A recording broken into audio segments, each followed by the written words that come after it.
지금 일본이 흔들리고 있습니다. 도쿄의 마트에서는 쌀이 사라졌고 편의점에선 삼각김밥조차 찾아볼 수 없습니다. 쌀값은 불과 몇 주 만에 3배. 그런데 이상한 일이 벌어졌습니다. 쌀 생산량은 오히려 늘었는데 시장에는 쌀이 없습니다. 무려 21만 톤이 사라졌습니다. 정부는 비축미를 풀었지만 민심은 이미 폭발 직전. 그때 사람들 사이에서 조용히 회자되기 시작한 한 단어 한국산. 맛이 고시이카리를 넘는다. 가격은 반값인데 품질은 더 좋다. 한국쌀 직구 사이트는 일본어 후기들로 도배됐고 일부 백화점에서는 혹시 한국쌀 있나요? 조용한 문의가 늘어나기 시작했습니다. 그리고 이 모든 열풍의 시작에는 한 명의 일본인 기자가 있었습니다. 카와이 유카. 그녀는 과거 한국 출장에서 먹었던 쌀밥의 기억 때문에 한국산 쌀을 무시해왔던 인물입니다. 그러나 이번 한국 취재에서 그녀의 모든 상식이 무너졌습니다. 단 5분. 그녀가 만든 짧은 영상 하나가 일본 전역을 뒤흔들었고 수십 년간 굳건했던 일본 쌀의 자존심을 무너뜨렸습니다. 대체 한국에서 무슨 일이 있었던 걸까요? 지금 그 충격의 전말이 밝혀집니다. 시작 전 좋아요와 구독으로 응원 부탁드립니다. 저는 일본 도쿄에서 활동하는 기자 카와이 유카입니다. 2025년 초 일본 사회를 완전히 뒤바꾼 충격적인 사건의 중심에 서게 되었죠. 그 시작은 정말 믿기 어려운 일이었습니다. 그날 아침 7시 편집장의 급한 전화에 잠이 깼어요. 유카, 당장 나와. 큰일 났어. 목소리가 다급했습니다. 20년 경력의 편집장이 이렇게 당황하는 모습은 처음 봤죠. 급히 회사로 향하는 택시 안에서도 무슨 일인지 짐작할 수 없었어요. 사무실에 도착하자마자 편집장이 모니터를 가리켰습니다. 봐, 이걸 봐. 화면에는 실시간 쌀값 그래프가 떠 있었어요. 전날 킬로그램당 500엔이던 쌀값이 하룻밤 사이에 1,500엔으로 뛰어올랐더군요. 3배 상승이었습니다. 이게 무슨 일이에요? 제가 물었더니 편집장이 한숨을 내쉬었어요. 모르겠어. 갑자기 쌀 공급이 끊겼다는 거야. 전국 마트에서 쌀이 동났대. 정말 믿기 어려웠습니다. 일본의 주식인 쌀이 그렇게 갑자기 사라질 리가 없다고 생각했거든요. 하지만 현실은 더 심각했어요. 즉시 거리 취재에 나섰는데 시부야역 근처 대형마트의 쌀 코너가 완전히 텅 비어 있었습니다. 평소 당연하게 여겼던 그 익숙한 쌀 포대들이 흔적도 없이 사라진 거죠. 대신 품절 스티커만 덩그러니 붙어 있었어요. 더 충격적인 건 사람들의 반응이었습니다. 70대 할머니가 점원에게 소리치고 있었어요. 쌀이 없으면 우리가 뭘 먹고 사나? 30년 넘게 같은 마트를 이용했다며 분노하고 계셨죠. 젊은 직장인들은 스마트폰으로 온라인 쇼핑몰을 뒤지고 있었지만 그곳도 마찬가지로 품절이었습니다. 편집장은 저에게 특명을 내렸어요. 이 사태의 원인을 파헤쳐라. 왜 갑자기 쌀이 부족해졌는지 끝까지 추적해. 며칠간 조사한 결과 한국의 스마트 농업 기술이 핵심 키워드로 떠올랐습니다. 그래서 한국 출장이 필요하다고 보고했죠. 솔직히 한국행은 내키지 않았어요. 5년 전 부산 출장에서 먹었던 호텔 쌀밥이 너무 퍽퍽하고 맛없었거든요. 사흘 동안 제대로 된 식사를 못해서 컵라면만 먹었던 기억이 생생했습니다. 또 그런 고생을 해야 하나 싶어서 마음이 무거웠죠. 하지만 기자로서 진실을 밝혀야 했습니다. 도대체 왜 일본 쌀이 시장에서 사라졌을까라는 근본적인 의문을 해결해야 했어요. 마지못해 인천공항행 비행기표를 끊었습니다. 그때는 이 출장이 제 인생과 일본 사회 전체를 완전히 뒤바꿔 놓을 거라고는 꿈에도 생각하지 못했죠. 인천공항에 도착했을 때 제 마음은 차가웠습니다. 그냥 형식적인 취재나 하고 빨리 돌아가고 싶었거든요. 한국의 농업 기술이 일본을 위협할 만큼 발전했을 리 없다고 단정하고 있었죠. 지금 생각해보면 정말 어리석은 편견이었습니다. 공항에서 서울역까지 가는 리무진 버스 안에서 창밖 풍경을 보며 생각했어요. 도쿄와 별반 다를 게 없네. 고층 빌딩들이 빽빽하게 서 있고 사람들이 바쁘게 오가는 모습도 비슷했습니다. 특별할 것도 없고 새로울 것도 없어 보였어요. 호텔에 체크인한 후 바로 일정을 확인했습니다. 내일 코엑스에서 열리는 국제 스마트 농업 박람회가 유일한 취재 대상이었죠. 하루면 충분하겠네. 대충 둘러보고 몇 장 사진 찍으면 끝이야. 이런 안일한 생각을 하고 있었어요. 다음날 아침 일찍 코엑스로 향했습니다. 지하철 2호선을 타고 가면서도 별다른 기대는 없었어요. 일본의 농업 박람회와 크게 다를 게 없을 거라고 생각했거든요. 삼성역에서 내려 코엑스로 걸어가는 길에서도 그저 의무적으로 발걸음을 옮기고 있었죠. 박람회장에 들어서자 생각보다 규모가 컸습니다. 하지만 여전히 무관심했어요. 입구에서 받은 팸플릿을 대충 훑어보니 AI 농업, 스마트팜, 정밀농업 같은 용어들이 보였지만 새로울 게 없다고 생각했습니다. 일본에서도 이미 들어봤던 개념들이었거든요. 몇 개 부스를 대강 훑어보면서 카메라로 형식적인 촬영을 했어요. 담당자들이 열심히 설명해 주려 했지만 집중해서 듣지 않았습니다. 어차피 일본 기술보다 못할 텐데 하는 선입견 때문이었죠. 정말 건성으로 네. 그렇군요 하며 넘어갔어요. 1시간 정도 둘러본 후 이 정도면 충분하다고 생각했습니다. 5분짜리 영상 하나 만들 정도의 소재는 건졌다고 판단했거든요. 형식적인 취재로 끝낼 생각이었죠. 그런데 그 짧은 영상이 나중에 일본 열도를 완전히 뒤흔들 줄은 정말 몰랐습니다. 숙소로 돌아가는 지하철 안에서 스마트폰으로 항공편을 확인했어요. 내일 오후 비행기로 바로 돌아가자. 하루빨리 도쿄로 돌아가고 싶었거든요. 한국에서 더 이상 얻을 것도 없을 거라고 생각했습니다. 하지만 다음날 아침 제 모든 계획이 완전히 바뀌게 됩니다. 다음날 아침 8시 체크아웃 전에 호텔 조식을 먹으러 레스토랑에 갔습니다. 사실 큰 기대는 하지 않았어요. 5년 전 부산 출장에서 호텔 밥이 너무 맛없었던 기억 때문에 그냥 배만 채우자 하는 마음이었거든요. 빵이나 시리얼로 간단히 때우려고 했죠.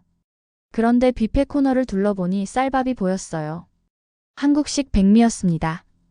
그래도 기자니까 현지 음식은 경험해봐야지 하는 생각으로 한 그릇 떠왔습니다. 김치와 된장찌개도 조금씩 가져와서 테이블에 앉았어요. 첫 숟가락을 입에 넣는 순간 정말 충격을 받았습니다. 이게 쌀밥인가 싶을 정도로 달콤하고 부드러웠거든요. 씹을 때마다 입안에서 은은한 단맛이 퍼지면서 향까지 좋았어요. 일본에서 먹던 어떤 고급 쌀보다도 맛있었습니다. 너무 놀라서 한동안 숟가락을 들고 멍하니 앉아 있었어요. 이게 정말 쌀밥이야? 하고 혼잣말을 했죠.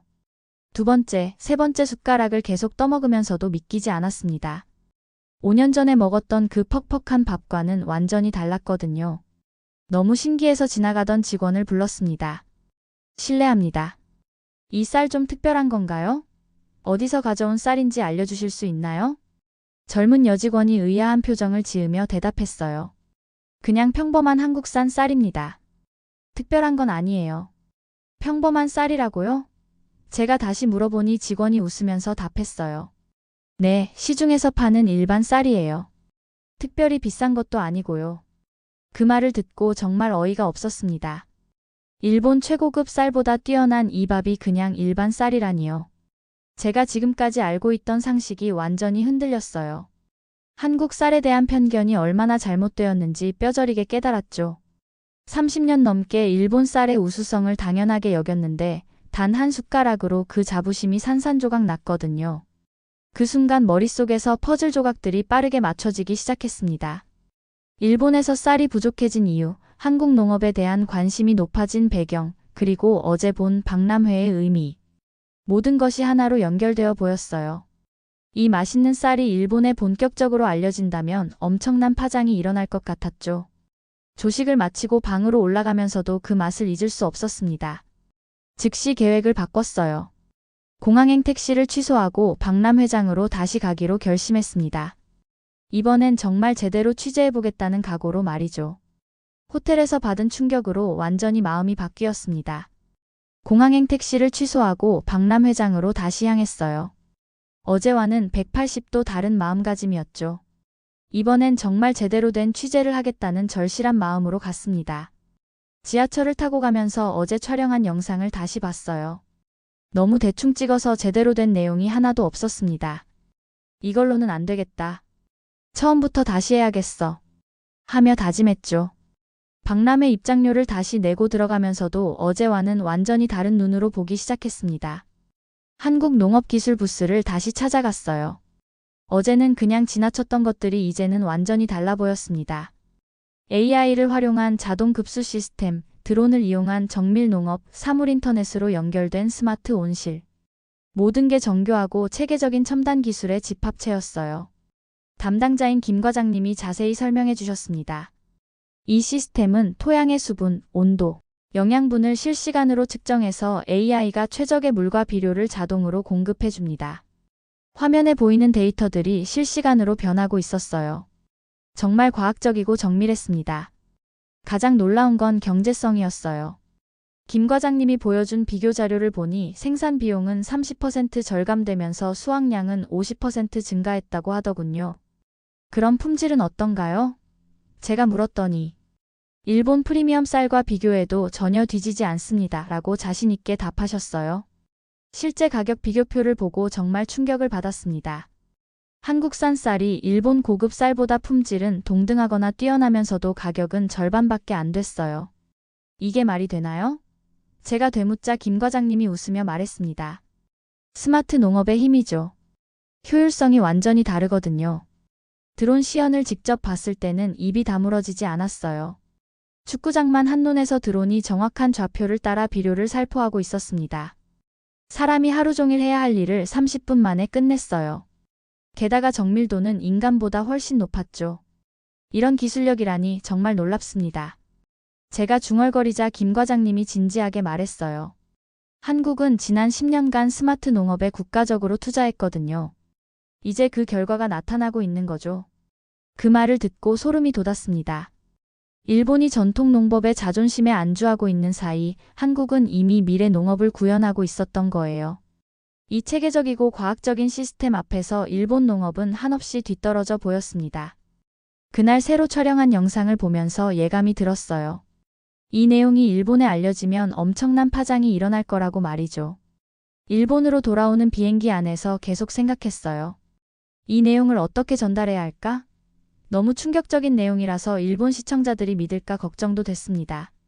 하지만 기자로서 본 것을 그대로 전해야 한다는 사명감이 더 컸죠. 공항에서 바로 회사로 향해 편집에 들어갔습니다. 한국에서 촬영한 수십 개의 영상 클립을 5분 분량으로 압축했어요. 스마트 농업시설의 모습, 실시간 데이터 모니터링, 드론 시연 장면, 그리고 가격 경쟁력까지. 핵심만 골라서 임팩트 있게 구성했습니다. 편집하면서도 계속 놀랐어요. 영상으로 다시 보니 한국 농업 기술의 수준이 더욱 생생하게 느껴졌거든요. 이걸 일본 시청자들이 보면 어떤 반응을 보일까? 궁금하면서도 두려웠습니다. 일본 농업에 대한 자부심이 한순간에 무너질 수도 있겠다는 생각이 들었어요. 편집장에게 완성된 영상을 보여줬습니다. 5분 동안 집중해서 보던 편집장의 표정이 점점 굳어졌어요. 유카, 이게 정말 사실이야? 과장된 건 아니지? 하고 물었습니다. 저는 자신있게 대답했어요. 직접 확인한 내용입니다. 모든 데이터도 검증했고 영상도 조작 없이 그대로 찍은 거예요. 그럼 오늘 저녁 뉴스톱으로 내보내자. 편집장의 결정이었습니다. 보통은 며칠 전에 미리 예고하는데 이번엔 당일 긴급 편성으로 결정했어요. 그만큼 파급력이 클 거라고 예상했던 거죠. 저도 가슴이 두근두근했습니다. 오후 8시 메인 뉴스가 시작됐어요. 앵커가 충격적인 리포트를 준비했습니다. 라고 소개한 후 제 영상이 나갔습니다. 방송 중에도 실시간 시청률이 급상승하는 게 보였어요. 5분이 정말 길게 느껴졌죠. 방송이 끝나자마자 반응이 폭발적이었습니다. 방송국 전화가 쉴 새 없이 울렸어요. 정말 한국 쌀이 그렇게 좋아요? 어디서 살 수 있나요? 일본 농업이 그렇게 뒤떨어진 건가요? 질문이 빗발쳤습니다. 담당 PD는 이런 반응은 처음 본다며 놀라워했어요. 소셜미디어는 더 난리였습니다. 트위터에서 영상이 실시간 트렌드 1위에 올랐고 유튜브 조회수도 몇 시간 만에 100만을 넘어섰어요. 댓글들을 보니 일본 국민들의 충격이 그대로 드러나 있었습니다. 믿을 수 없다, 정말인가? 당장 주문하고 싶다 이런 반응들이 넘쳐났죠. 단 5분짜리 영상 하나가 일본 전체를 뒤흔들고 있었습니다. 그 짧은 충격의 여파가 상상을 초월했어요. 일본 국민들이 그동안 당연하게 여겼던 일본 농업 우수성에 대한 믿음이 흔들리기 시작한 거죠. 영상이 방송된 다음 날 아침 출근길에서부터 이상한 분위기를 느꼈어요. 지하철에서 사람들이 스마트폰으로 제 영상을 보고 있더군요.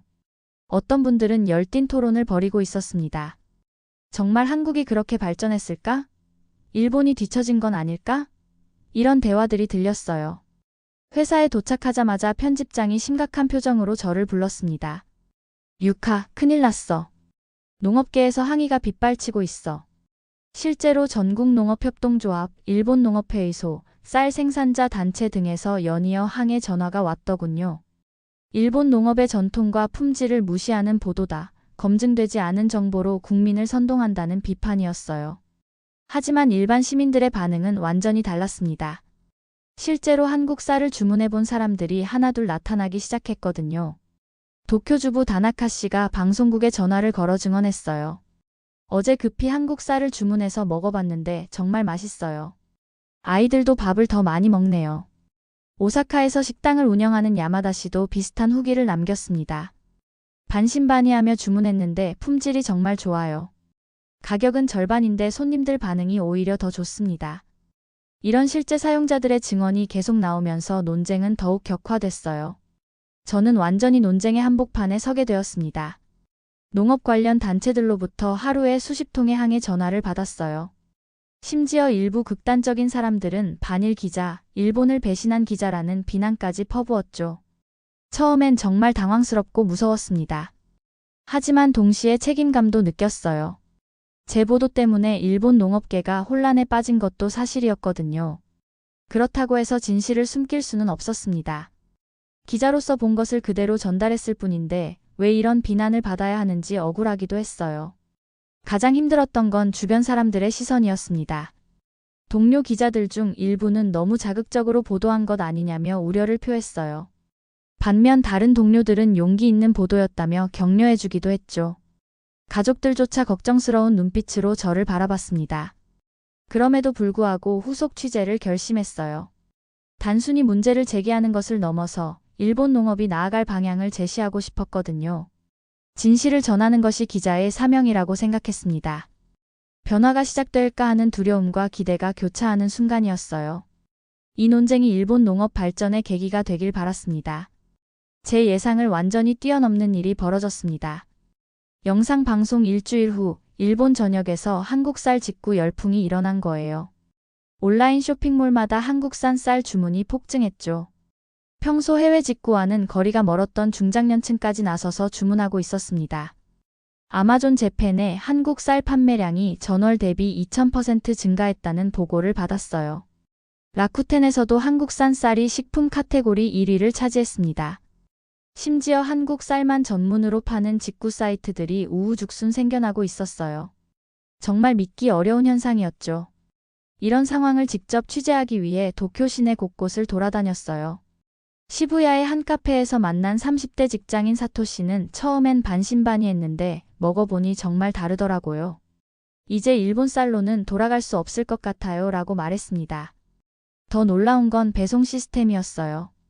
한국에서 주문한 쌀이 이틀 만에 일본 가정에 도착하고 있었습니다. 차세대 물류 시스템 덕분에 신선도도 완벽하게 유지됐죠. 고령의 다케다 할머니는 70년 동안 일본 쌀만 먹었는데 이렇게 맛있는 쌀이 있는 줄 몰랐어요 라며 감탄하셨어요. SNS에서는 한국쌀 인증샷이 유행처럼 번졌습니다. 해시태그 한국쌀 챌린지가 트위터 트렌드에 올랐고 인스타그램에는 수만 개의 관련 게시물이 올라왔어요. 젊은 세대들이 앞장서서 변화를 이끌고 있었습니다.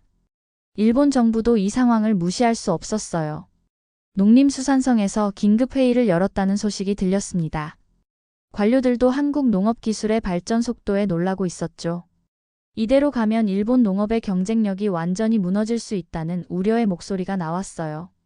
하지만 변화의 바람은 이미 시작됐습니다. 일부 일본 농가들이 한국의 스마트 농업 기술 도입을 검토하기 시작했어요. 이바라키현의 농민 다나카 씨는 전통도 중요하지만 현실을 받아들여야죠. 소비자가 원하는 품질을 만들어야 생존할 수 있어요 라고 말했습니다. 제가 만든 작은 영상 하나가 일본 전역의 라이프 스타일을 바꾸고 있었어요. 매일 새로운 주문 기록이 갱신되고 한국 농업에 대한 관심도 폭발적으로 증가했습니다. 변화의 물결이 일본 사회 전체로 확산되고 있었죠. 저는 이 현상을 계속 추적하며 후속 보도를 이어갔습니다. 한국 쌀 직구 열풍이 절정에 달했을 때 저는 더 큰 변화를 위한 캠페인을 시작하기로 결심했습니다. 단순히 소비 패턴의 변화를 넘어서 일본 농업 전체의 혁신을 촉진하고 싶었거든요. 미래 농업 일본의 선택이라는 제목의 특별 기획을 제안했어요. 편집장도 적극적으로 지지해줬습니다. 유카의 보도가 이미 사회를 바꾸기 시작했어. 이제 더 나은 방향으로 이끌어야지. 방송국 차원에서 대대적인 캠페인을 벌이기로 결정했죠. 매주 한 편씩 일본 농업의 현실과 대안을 제시하는 프로그램을 만들었습니다. 첫 번째 에피소드에서는 실제로 한국 스마트 농업 기술을 도입한 일본 농가를 찾아갔어요. 후쿠오카현의 젊은 농부 히로시 씨가 과감한 도전을 하고 있었습니다. 처음엔 주변에서 많이 말렸어요. 하지만 미래를 생각하면 변화가 필요했죠.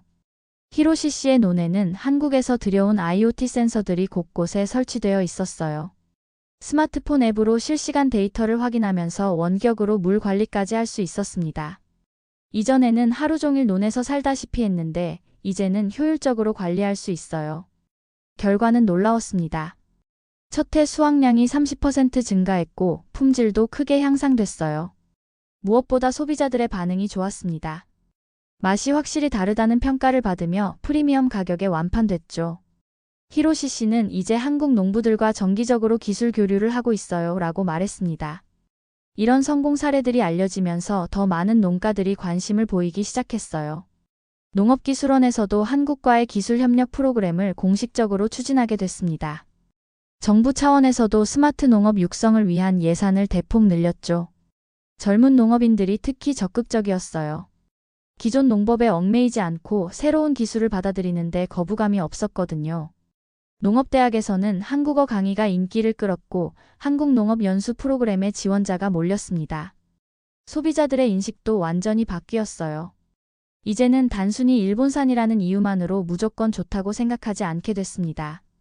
품질과 가격을 꼼꼼히 따져보고 구매하는 현명한 소비 패턴이 자리 잡았죠. 한국산과 일본산을 번갈아 먹으며 비교하는 가정들이 늘어났습니다. 6개월 후 일본 농업계에는 완전히 새로운 바람이 불고 있었어요. 전통을 고수하던 보수적인 분위기에서 벗어나 혁신과 변화를 추구하는 문화가 형성됐습니다. 한국과의 농업기술 교류도 정례화됐고 양국 농민들 간의 우정도 깊어졌죠. 진정한 혁명은 작고 용기 있는 한 걸음에서 시작된다는 걸 실감했습니다. 호텔에서 우연히 맛본 한 숟가락의 쌀이 일본의 미래를 바꾸고 있었어요. 그 작은 시작이 이렇게 큰 변화를 이끌어낼 줄은 정말 꿈에도 몰랐습니다. 기자로서 이런 역사적 순간을 기록할 수 있어서 자랑스러웠어요.